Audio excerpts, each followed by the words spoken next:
દાખલા નંબર 38 નીચેનું કોષ્ટક એક વિસ્તારમાં 25 પરિવારના ખોરાકનો દૈનિક ઘરગથ્થુ ખર્ચ બતાવે છે.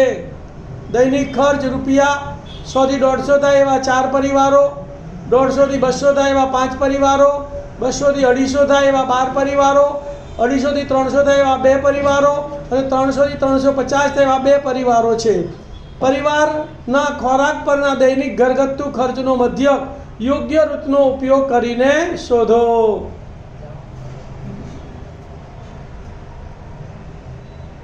ચલો અહીંયા ધ્યાન આપો. અહીંયા વર્ગ લંબાઈ સમાન આપેલી છે એટલે આપણે પદ વિચલનની રીતનો ઉપયોગ કરીશું. પદ વિચલનની રીતમાં કેટલા ખાનાનો કોઠો બને? 5 ખાનાનો કોઠો બને. તો પહેલા જે આપ્યું હતું દૈનિક ખર્ચ રૂપિયામાં, પરિવારોની સંખ્યા fi, એના પછી મધ્ય કિંમત xi, u વિચલન ui બરાબર xi - a h અને fi ui.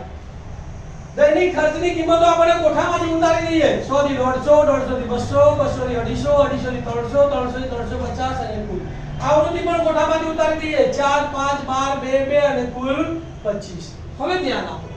હવે તમારે બધી ગણતરી જાતે કરવાની છે. મધ્ય કિંમત કેવી રીતે શોધવાની? તો કે અધસીમા વત્તા ઉર્ધ્વસીમા ભાગ્યા 2.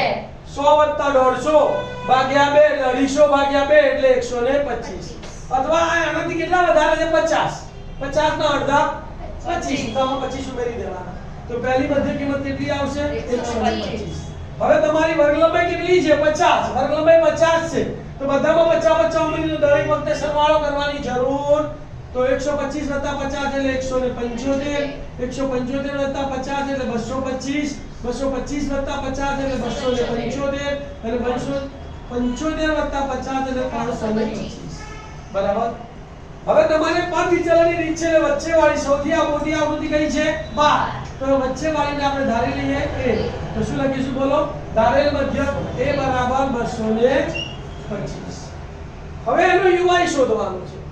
જેને આપણે a ધાર્યો એનો ui કેટલો આવે? 0. ઉપર -1 -2 નીચે 1 અને 2 અને અહીંયા આવશે ડેશ. ક્લિયર? હવે કોનો ગુણાકાર કરવાનો? fi અને ui નો. તો અહીંયા fi અને ui 4 ગુણ્યા -2 એટલે -8, 5 ગુણ્યા -1 એટલે -5, 12 ગુણ્યા 0 એટલે 0, 2 એકા 2 અને 2 દુ 4. તો અહીંયા આપણે સિગ્મા fi ui નું ખાનું થોડું મોટું બનાવીશું. તો સિગ્મા fi ui પહેલા ઋણનો સરવાળો કરીએ. તો 8 ને 5 13 એટલે -13, પ્લસનો સરવાળો કરીએ. 4 ને 2 6 એટલે +6. તો 13 માંથી ને 6 જાય તો કેટલા રહેશે બોલો? 7. પણ મોટી સંખ્યા માઈનસ છે તો બરાબર કેટલો જવાબ આવશે? -7. હવે સૂત્રનો ઉપયોગ કરીશું. હવે મધ્ય x બાર બરાબર a plus sigma fi ui upon sigma fi into x. તો માટે x બાર બરાબર એની જગ્યાએ કેટલા લખશો બોલો? 225 વત્તા સિગ્મા fi ui કેટલા આયા? -7 છેદમાં સિગ્મા fi કેટલા છે?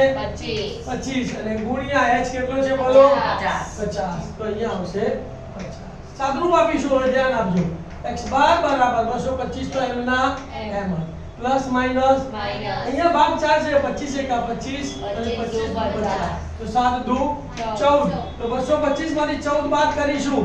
5 માંથી 4 જાય તો 1, 2 માંથી 1 જાય તો 1 અને 2 ના 2. x બાર બરાબર કેટલા આયા? 211 અને એનો એકમ શું છે? રૂપિયા. બરાબર. ખ્યાલ આવી ગયો?